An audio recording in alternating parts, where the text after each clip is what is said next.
I'll be reading something from the essay We Should All Be Feminists by Chimamanda Ngozi Adichie.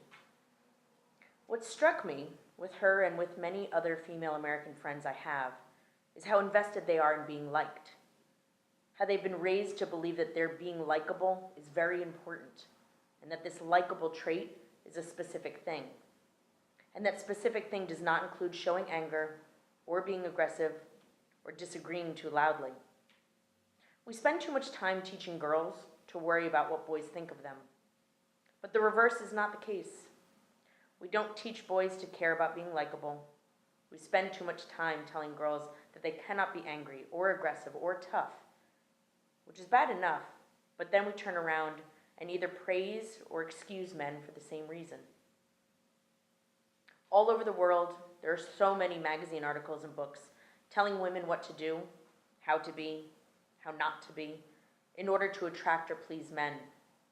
There are far fewer guides for men about pleasing women.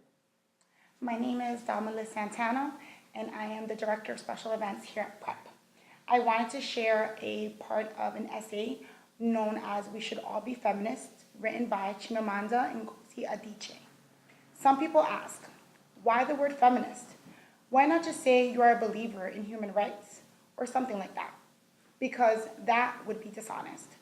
Feminism is, of course, part of human rights in general, but to choose to use the vague expression human rights is to deny the specific and particular problem of gender.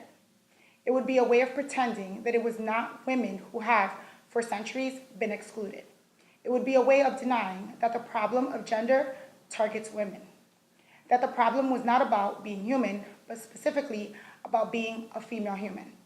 For centuries, the world divided human beings into two groups, and then proceeded to exclude and oppress one group. It is only fair that the solution to the problem acknowledge that. 23. She wrote poems in many forms, and she gave readings and performances of her own work, including her sonnets. She was also an activist, and she was not afraid to take a stand on behalf of progressive political issues. She had a real social conscience. She wrote about the experience of women's lives, and her poems were ironic and witty and often contradictory. They don't glamorize or romanticize love, and they really rarely acknowledge beauty and life without also acknowledging death as a part of life. She was a young adult during the Great War, and I think that affected her sensibilities, as you can see in God's World, which was written in 1917. O world, I cannot hold thee close enough, thy winds, thy great wide skies, thy mists that roll and rise, thy woods this autumn day that ache and sag and all but cry with color, that gaunt crag to crush, to lift the lean of that black bluff. World, world, I cannot get thee close enough. Long have I known a glory in it all, but never knew I this. Here such a passion is as stretcheth me apart. Lord, I do fear thou'st made the world too beautiful this year. My soul is all but out of me. Let fall no burning leaf.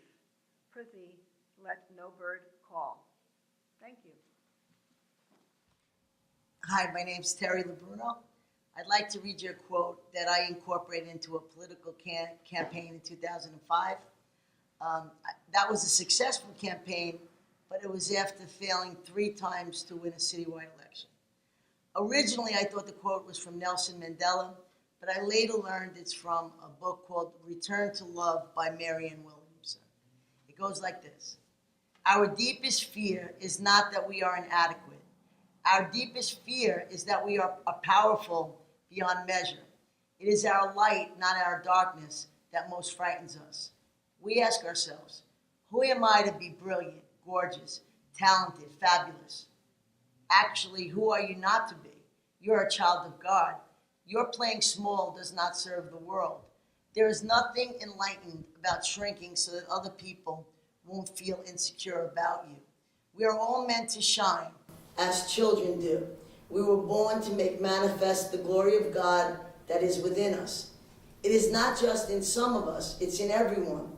And as we let our own light shine, we unconsciously give other people permission to do the same. As we are liberated from our own fear, our presence automatically liberates others. Thank you. Father's Art Alumni Chaplain, and I've used Elizabeth Dwyer's poems for weddings, anniversaries, and she is a professor at Fairfield University. She had taught at Catholic University, an author of 9 books, and one of her books is called Earth is Crammed with Heaven, and every common bush on fire with God. And we all know the story of Moses seeing God on fire with the burning bush. So it's the presence of God in the burning bush. But she says that every bush is on fire with God. We find God in all things, whether it's a basketball game, whether it's studying, whether it's in a lab, whether we're just watching television. God is present all the time.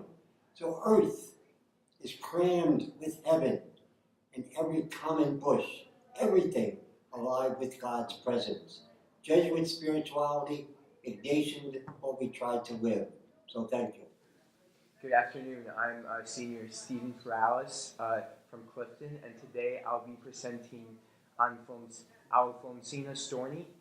She's a writer I was introduced in my AP Spanish language literature class, and this poem I'm about to say really resonated with me. I will be saying it in Spanish and English.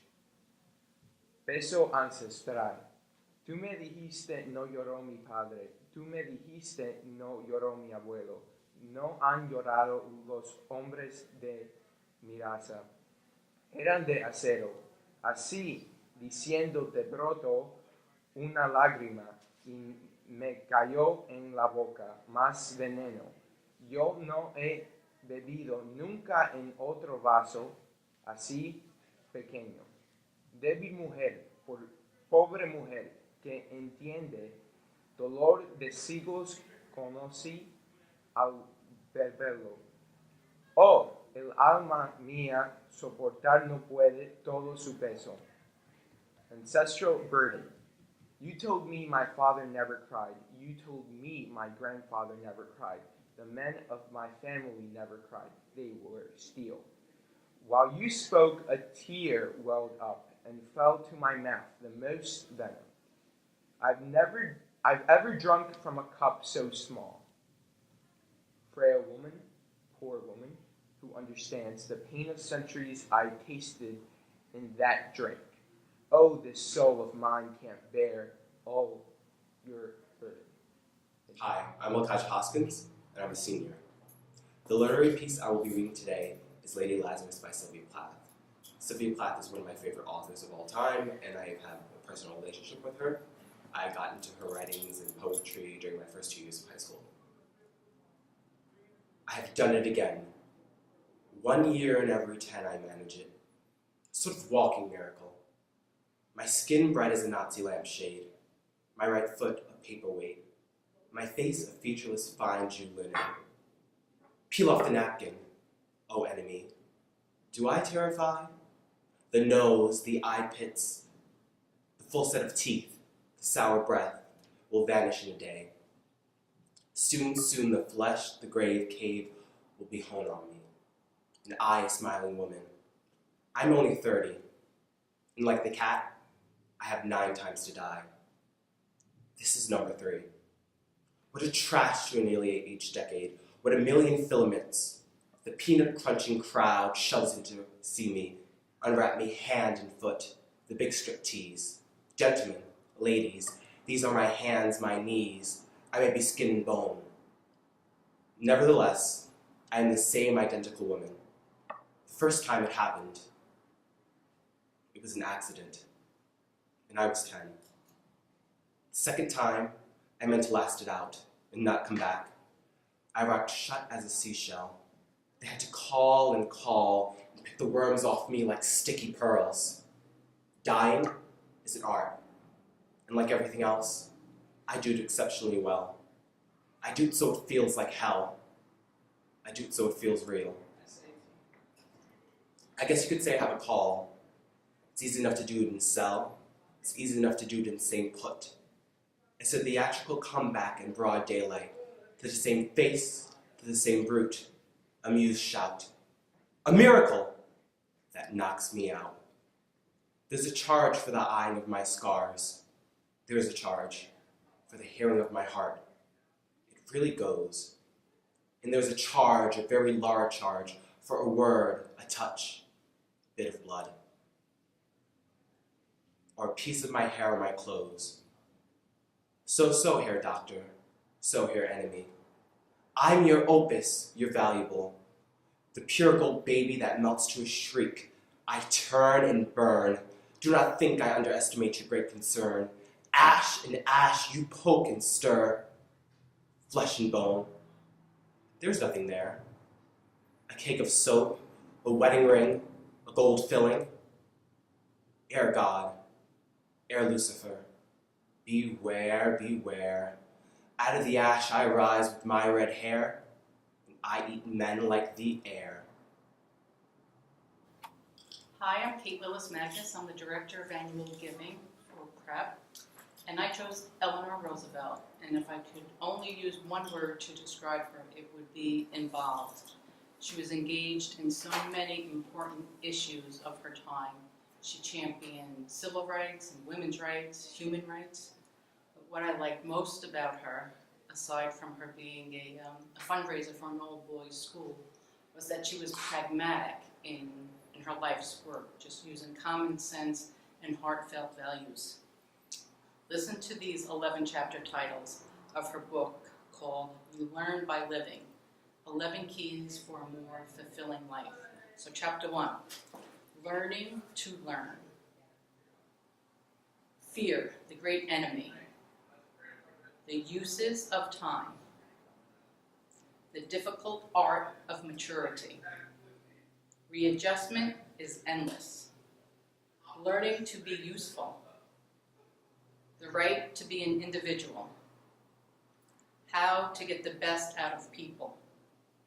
Facing responsibility. How everyone can take part in politics. And learning to be a public servant. So I'm going to read a paragraph from her foreword, and I'll try and do it in my best Eleanor Roosevelt accent, but it won't do it justice, I'm sure. So, one's philosophy is not best expressed in words. It is expressed in the choices one makes. In stopping to think through the meaning of what I have learned, there is much I believe intensely, much I am unsure of.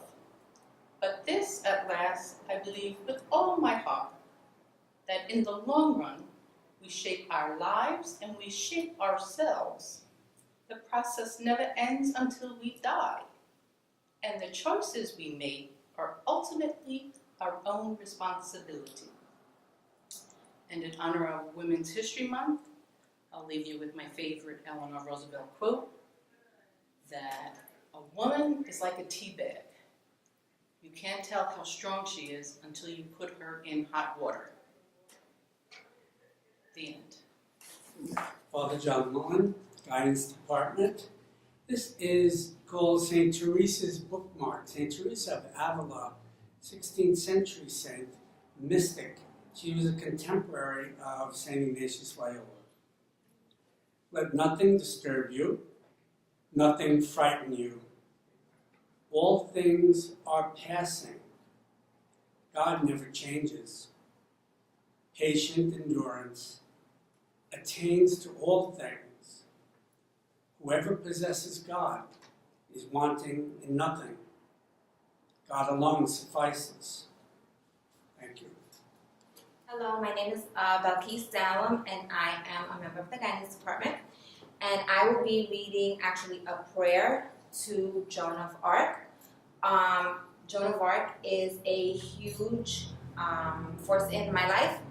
My daughters love Joan of Arc, and we even took a trip to New Orleans to see her statue in the French Quarter. So this is a prayer for faith. In the face of your enemies, in the face of harassment, ridicule, and doubt, you held firm in your faith. Even in your abandonment, alone and without friends, you held firm in your faith. Even as you faced your own mortality, you held firm in your faith. I pray that I may be as bold in my beliefs as you, St. John. I ask that you ride alongside me in my own battles. Help me be mindful that what is worthwhile can be won when I persist. Help me hold firm in my faith. Help me believe in my ability to act well and wisely. Amen. My name is Adrian Richardson, class of 2019, a junior at St. Peter's Prep. And I'll be reading an excerpt by Zora Neale Hurston, How It Feels to Be Colored. I'm colored, but I offer nothing in the way of exterminating circumstances except the fact that I am the only Negro in the United States whose grandfather on my mother's side was not an Indian chief. I remember the very day I became colored. Up to my 13th year, I lived in the little Negro town of Edensville, Florida. It is exclusively a colored town. The only white person I knew passed through the town going to and from Orlando. The native whites rode dusty horses.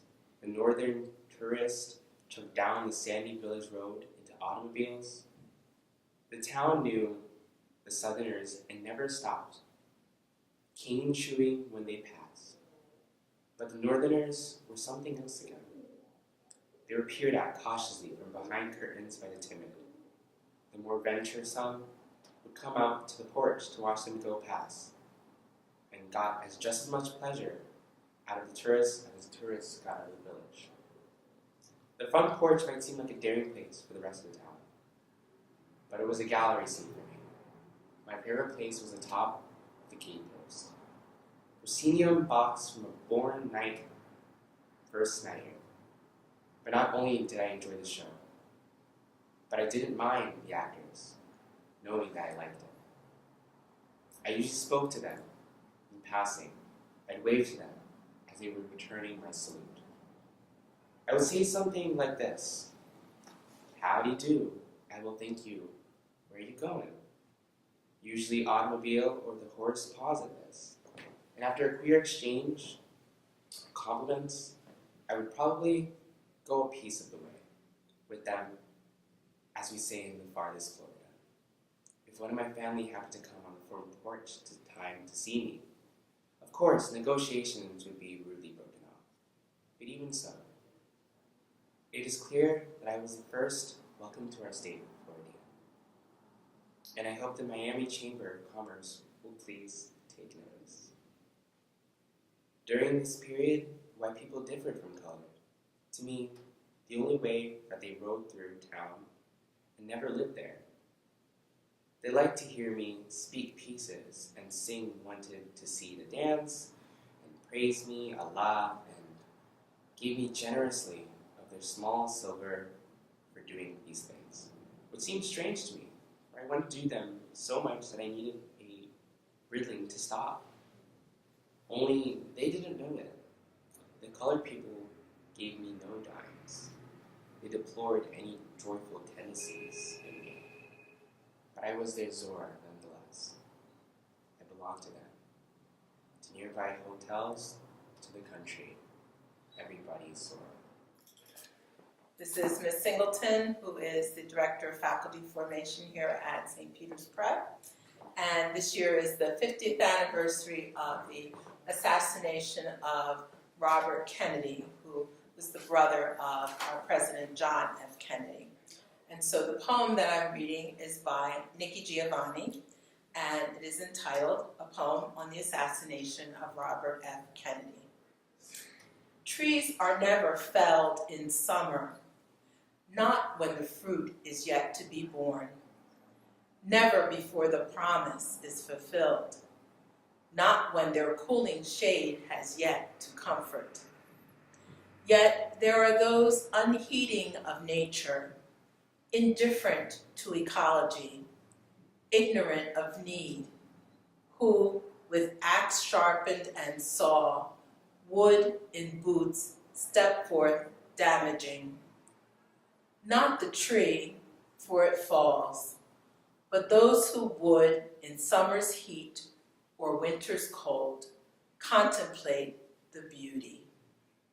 I'm Dr. Natalie Williams. I am a religion teacher. And I'm going to read part of an essay by Audrey Lord, who was herself a poet, and this essay is about poems and why they're important. She was a Black feminist, civil rights activist, and feminist activist. She was also a librarian. The white fathers told us, "I think, therefore I am," and the Black mothers in each of us, the poet whispered in our dreams, "I feel, therefore I can be free." Poetry coins the language to express and charter this revolutionary awareness and demand the implementation of that freedom. However, experience has taught us that the action in the now is also always necessary. Our children cannot dream unless they live. They cannot live unless they are nourished. And who else will feed them the real food without which their dreams will be no different from ours? Sometimes we drug ourselves with dreams of new ideas. The head will save us. The brain alone will set us free. But there are no new ideas still waiting in the wings to save us as women, as human. There are only old and forgotten ones, new combinations, extrapolations, and recognitions from within ourselves, along with the renewed courage to try them out. And we must constantly encourage ourselves and each other to attempt the heretical actions our dreams imply and some of our old ideas disparage. In the forefront of our move toward change, there is only our poetry to hint at the possibility made real. Our poems formulate the implications of ourselves, what we feel within and dare make real, or bring action into accordance with our fears, our hopes, our most cherished terrors. Thanks.